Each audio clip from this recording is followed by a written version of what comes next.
ಗುರುಗಳೇ, ಇನ್ನು ಮುಂದಿನ ರಾಶಿ ಸಿಂಹ ರಾಶಿಯವರಿಗೆ ಈ ವರ್ಷ ಹೇಗಿರುತ್ತೆ ಗುರುಗಳೇ?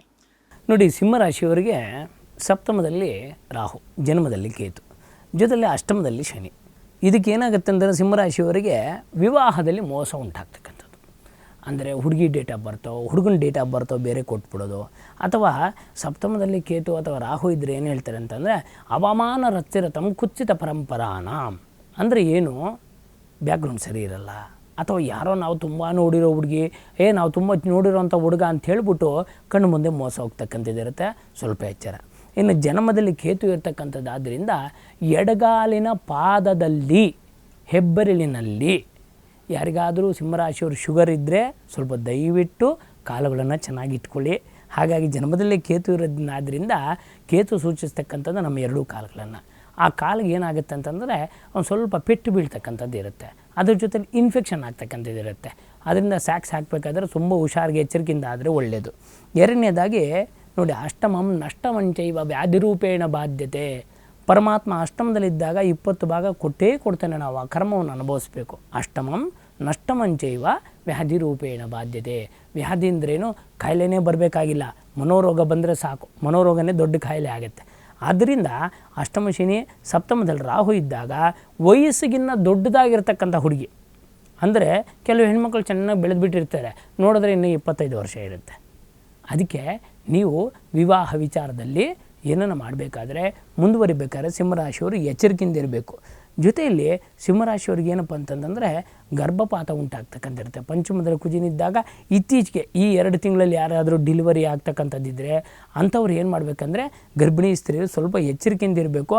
ಅದರ ಜೊತೆಯಲ್ಲಿ ವಿವಾಹ ವಿಚಾರದಲ್ಲಿ ಕೂಡ ಎಚ್ಚರಿಕೆಯಿಂದ ಇರಬೇಕಾಗತ್ತೆ. ಅದಕ್ಕೆ ಈ ಸಿಂಹರಾಶಿ ಗರ್ಭಿಣಿ ಸ್ತ್ರೀಯರು ಸ್ವಲ್ಪ ದಯವಿಟ್ಟು ಈ ಹೇಳ್ತಕ್ಕಂಥ ವಿಚಾರಗಳನ್ನೇನಿದೆ ಅದನ್ನು ತಲೆಯಲ್ಲಿ ಇಟ್ಕೊಂಡು ಅದರ ಪ್ರಕಾರ ನಡ್ಕೊಂಡ್ರೆ ಒಳ್ಳೆಯ ಸುಪುತ್ರವನ್ನು ಪ್ರಾಪ್ತಿ ಆಗ್ತಕ್ಕಂಥ ಸಿಂಹರಾಶಿಗಿರುತ್ತೆ. ಅದಕ್ಕೆ ಸಿಂಹರಾಶಿಯಲ್ಲಿ ಸಾಧಾರಣವಾಗಿ ಮಖ, ಪುಬ್ಬ, ಉತ್ತರ ನಕ್ಷತ್ರ 3 ಬರುತ್ತೆ. ಇದರಲ್ಲಿ ಏನಾಗುತ್ತೆ ಅಂತಂದರೆ ಈ ವರ್ಷದಲ್ಲಿ ನೋಡಿ, ಪುಬ್ಬ ಮತ್ತು ಮಖ ನಕ್ಷತ್ರದವರು, ಈ 2 ನಕ್ಷತ್ರದವರು ತುಂಬ ಒಳ್ಳೆಯ ಕೆಲಸಗಳನ್ನು ಮಾಡಬೇಕು ಅಂತ ಮನೆಯದ ವಿಚಾರ ಆಗ್ಬೋದು ಅಥವಾ ಉದ್ಯೋಗದ ವಿಚಾರ ತುಂಬ ಪ್ರಯತ್ನ ಪಡ್ತಾ ಇರ್ತೀರ. ಈ ವರ್ಷದಲ್ಲಿ ಸರಳವಾಗಿರ್ತಕ್ಕಂಥ ಪರಿಹಾರ ಹೇಳ್ತೀನಿ. ಸಿಂಹರಾಶಿಯವರು ಏನು ಮಾಡಬೇಕಂತಂದರೆ ವಿಶೇಷವಾಗಿರ್ತಕ್ಕಂಥದ್ದು ಕಾರ್ಯಸಿದ್ಧಾರ್ಥಂ. ಕಾರ್ಯಸಿದ್ಧಾರ್ಥಂ ಅಂದು ಏನು ಮಾಡಬೇಕು, ನಿಮಗೆ ದೋಷಕಾರಿ ಆಗ್ತಕ್ಕಂಥದ್ದು ಕಾಳಸರ್ಪ. ಅದಕ್ಕೆ ಅನುಕೂಲವಿರ್ತಕ್ಕಂಥವ್ರು ಕಾಳಹಸ್ತಿಗೆ ಓಡಿ ಬನ್ನಿ. ವಾಯುತತ್ವಲಿಂಗ ಅದು. ವಾಯುತತ್ವಲಿಂಗ ಅಂದರೆ ಏನು, ಬರೀ ಲಿಂಗಕ್ಕೆ ಹೋಗಿ ನಮಸ್ಕಾರ ಮಾಡ್ಕೊಂಬರೋದಲ್ಲ. ಅಲ್ಲಿ ಕಾಳಹಸ್ತಿ ಅಂತ ಆನೆ ವಿಷವನ್ನು ಕುಡಿದಾಗ ನೋಡಿ, ತಾವರೆ ಹೂವಿನಿಂದ ಬಂದು ಅಭಿಷೇಕವನ್ನು ಮಾಡ್ತಾಯಿತ್ತು. ಅದೇ ಸಂದರ್ಭದಲ್ಲಿ ಏನಾಗುತ್ತೆ ಅಂದರೆ ಹಾವು ಬಂದು ಅಭಿಷೇಕ ಮಾಡ್ತಾಯಿತ್ತು. ಆ ಕ್ಷೇತ್ರಕ್ಕೆ ತುಂಬ ಮಹಿಮೆ ಇದೆ. ಅದಕ್ಕೆ ಕಾಳಹಸ್ತಿಯಲ್ಲಿ ಏನಪ್ಪ ಅಂದರೆ ವಿಶೇಷವಾಗಿರೋದು ಜೇಡರ ಬಲೆ, ಕಮಲದ ಹೂವು, ಆನೆ, ಅದರ ಜೊತೆಯಲ್ಲಿ ವಾಯುತತ್ವಲಿಂಗ ಅಂತ ಕರೆದ್ರು ಕಾಳಹಸ್ತಿಯನ್ನು. ಅದಕ್ಕೆ ಆ ವಾಯುತತ್ವಲಿಂಗಕ್ಕೆ ಏನಪ್ಪ ಅಂತಂದರೆ ವಿಶೇಷವಾಗಿರ್ತಕ್ಕಂಥದ್ದು ಆ ವಾಯುತತ್ವಲಿಂಗದ ಒಂದು ಶಕ್ತಿ ಇದೆ. ಅದರ ಗರ್ಭಗುಡಿಯಲ್ಲಿ ಇವತ್ತು ಕೂಡ ದೀಪ ಅಲ್ಲಾಡಲ್ಲ, ದೀಪ ನಿಶ್ಚಲವಾಗಿ ಉರಿಯುತ್ತೆ. ಅದಕ್ಕೆ ಕಾಳಹಸ್ತಿಗೆ ಹೋದಾಗ ನೀವು ಮೊದಲು ಮನೆಯಲ್ಲಿ ಸಂಕಲ್ಪ ಮಾಡಬೇಕು. ಒಂದು ಅರಿಶಿಣ ಬಟ್ಟೆಯಲ್ಲಿ ಒಂದು ಕಾಯಿಲನ್ನು ಹಾಕಿ, ಸ್ವಾಮಿ ನಿನ್ನ ಕ್ಷೇತ್ರಕ್ಕೆ ಬರ್ತಾ ಇದ್ದೀನಿ ಸ್ವಾಮಿ, ನನಗೆ ದರ್ಶನವನ್ನು ಚೆನ್ನಾಗಿ ಮಾಡಿಸು, ನನಗೆ ಅನುಗ್ರಹ ಮಾಡಿದ ಮೊದಲು ಮನೇಲಿ ಮಾಡಬೇಕು. ಮನೆ ಕುಲದೇವರು ಪೂಜೆ ಮಾಡಿ ಮುಡುಪನ್ನು ಕಟ್ಟಿಟ್ಟು ಆ ಮುಡುಪನ್ನು ತೊಗೊಂಡು ಕ್ಷೇತ್ರಕ್ಕೆ ಹೋಗಬೇಕು ಅಂತ ಹೇಳ್ತಾರೆ. ಹಿಂದಿನ ಕಾಲದಲ್ಲಿ ಯಾವುದನ್ನು ಕ್ಷೇತ್ರಕ್ಕೆ ಹೋಗ್ಬೇಕಂತಂದರೆ ಇವಾಗಿಂತೆಲ್ಲ ಬಸ್ಸುಗಳಿರಲಿಲ್ಲ, ಈಗಿಂತೆಲ್ಲ ಅನುಕೂಲಗಳಿರಲಿಲ್ಲ. ಆಗೆಲ್ಲ ಏನು ಮಾಡೋರು, ಕ್ಷೇತ್ರಕ್ಕೆ ಹೋಗಬೇಕು ಅಂದಾಗ ಭಯ ಭಕ್ತಿಯಿಂದ ಒಂದಷ್ಟು ದಿನ ಕಾಣಿಕೆಯನ್ನು ಎತ್ತಿಟ್ಟು ಅರಿಶಿನ ಬಟ್ಟೆಯಲ್ಲಿ ಮುಡುಪನ್ನು ಕಟ್ಟಿ ಮೊದಲು ಕುಲದೇವರಿಗೆ ಪೂಜೆಯನ್ನು ಮಾಡಿ ಆಮೇಲೆ ಕ್ಷೇತ್ರಕ್ಕೆ ಹೋಗ್ತಾಯಿದ್ರು. ಆ ಕ್ಷೇತ್ರಕ್ಕೆ ಹೋಗ್ಬೇಕಾದ್ರೆ ಏನು ಮಾಡೋರು, ನಡಿಗೆಲ್ಲ ಹೋಗ್ತಾಯಿದ್ರು. ಆ ನಡಿಗೆಯಲ್ಲಿ ಹೋಗಬೇಕಾದ್ರೆ ಭಜನೆಯನ್ನು ಮಾಡ್ತಾ ಸ್ಮರಣೆಯನ್ನು ಮಾಡ್ತಾ ಹೋಗಿ ಸೇರ್ತಾಯಿದ್ರು ಕ್ಷೇತ್ರಕ್ಕೆ ಅಲ್ವಾ. ಆದ್ದರಿಂದ ನಾವೇನೋ ಒಳ್ಳೆ ಬಸ್ ಸಿಕ್ತು, ರಾಜಹಂಸ ಬಸ್ ಸಿಕ್ತು ಮಲ್ಕೊಂಬಿಟ್ಟು ಒಳ್ಳೆ ಇಯರ್ಫೋನ್ ಹಾಕ್ಕೊಂಡು ಒಳ್ಳೆ ಯೂಟ್ಯೂಬಲ್ಲಿ ಫಿಲಿಮ್ ಹಾಕ್ಕೊಂಡು ಕ್ಷೇತ್ರಕ್ಕೆ ಕೊಟ್ಟೋದ್ರೆ ಎಲ್ಲಿಂದ ದರ್ಶನ ಆಗುತ್ತೆ? ಆಗಲ್ಲ. ಅದಕ್ಕೆ ದೇವರ ಸ್ಮರಣೆಯನ್ನು ಮಾಡ್ತಾ ಹೋದರೆ ಆ ಭಗವಂತ ಅತಿ ಶೀಘ್ರವಾಗಿ ನಮ್ಮ ದರ್ಶನ ಮಾಡ್ತಾನೆ.